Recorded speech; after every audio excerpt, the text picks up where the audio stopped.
Hi, Casey. My name is Tim. Thanks for joining me. Welcome to spring. It's finally here. As I've been saying for the last 3 or 4 weeks, man, it feels so good to have the death of winter behind us and new spring and new life. It is my favorite time of year by far. So welcome to spring. Hopefully it lasts all the way through or you don't get a snowfall next week or something.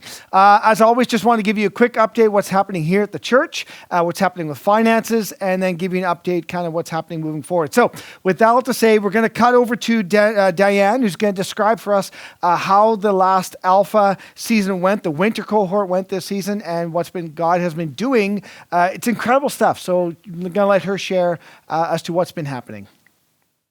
My name is Diane, and I'm the pastor of missional engagement here at KAC. I want to highlight this Alpha cohort we've been running since January. Alpha is a program that uses hospitable spaces to create a trusting environment to have conversations about faith so that folks can go on a journey to explore what they think and believe about Christianity. Alpha is covered in prayer and is upheld by 2 sets of amazing volunteers. One set faithfully serves in the kitchen to prepare delicious meals for our guests. For 12 weeks, they cook, serve, and clean up so our guests can eat a meal around a table and build those trusting relationships. The second set of volunteers are the table hosts who are intentionally getting to know our guests, facilitate the conversations, and ask the nudging questions to help folks surface their assumptions and bring out into the open their doubts and concerns about faith in Jesus.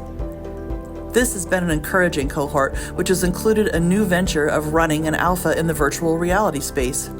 We've learned a lot about that, and will continue to experiment with how to reach folks online. We've seen folks come to Christ for the first time.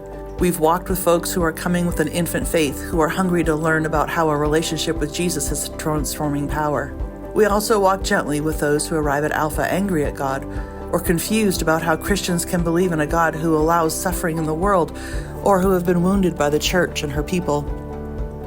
Perhaps the second most profound aspect of Alpha is the community that is built. There's just nothing like sitting in circles rather than rows. You can learn so much about a person and their values, their priorities, their families, their hopes and dreams as you sit around a table eating homemade chili and apple pie. Jesus ate with everybody, so do we. Let me introduce you now to Andy Sue, one of our table hosts, to hear why he enjoys serving at Alpha. I'm grateful that I get this chance to serve at the church, and it's Lord's church. And the Alpha program actually helped me to, from the videos that I get the scriptures for daily life, and they're important to me and everybody. And I get to meet good friends, like good people. And over this time, the 12 weeks, I can really see people are changing. And they're open to talk about faith, and it really get them to think. And I look forward to doing this again next year too. Church, so good. God is doing so many things. We're a church on mission, and because we're a church on mission, God can do things like he's been doing at Alpha. So thank you, Diane, and the team for leading that, and we're just excited to be a church on mission for his purpose. So that'll to say, let's jump into finances real quick. Where are we at for the month of February? So we were pretty close to the actual in our budgeting. We're about 94% what we expected to bring in for this month, as well as for the income anyway. And the expenditures were right on par.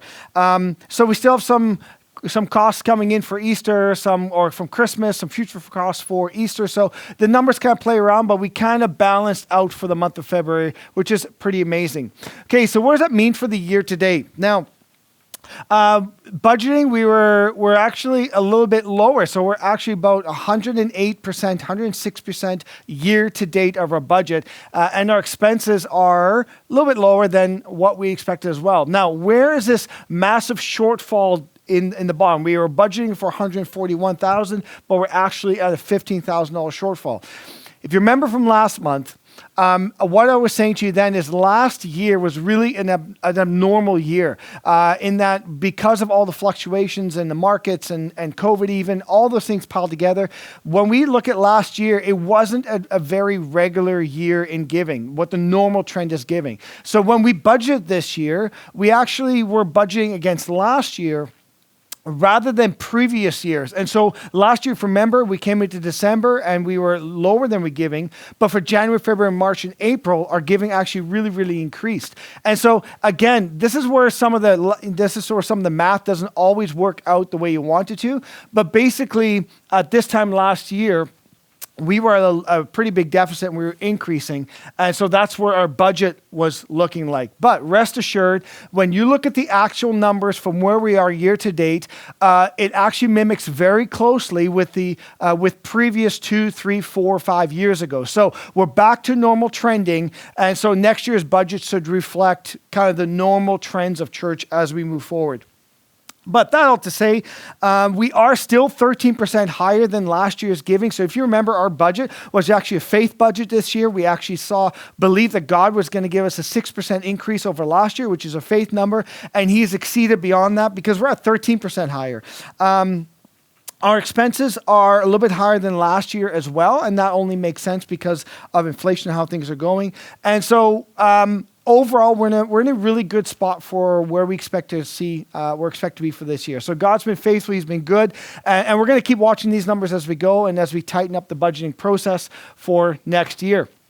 Okay, so what does that mean for Care Connections? Again, these are the designated funds. As these funds come in, they go right out right away. So these are designated for a specific purpose. Care Connections, we've seen almost 53,000 come in. Mission and Outreach, almost 65,000. And Capital Reserve, we've seen 50,000 come in. So church, your generosity is amazing. It is such an incredible gift to be in a church that is generous in their finances the way you are. So thank you. Thank you for your trust and for your belief in what we're doing. The Capital Reserve fund balance so far is 51,000. So this number becomes a little bit more important as we move forward into the capital campaign, and we'll be doing more updates as we go. Awesome. Okay, final update.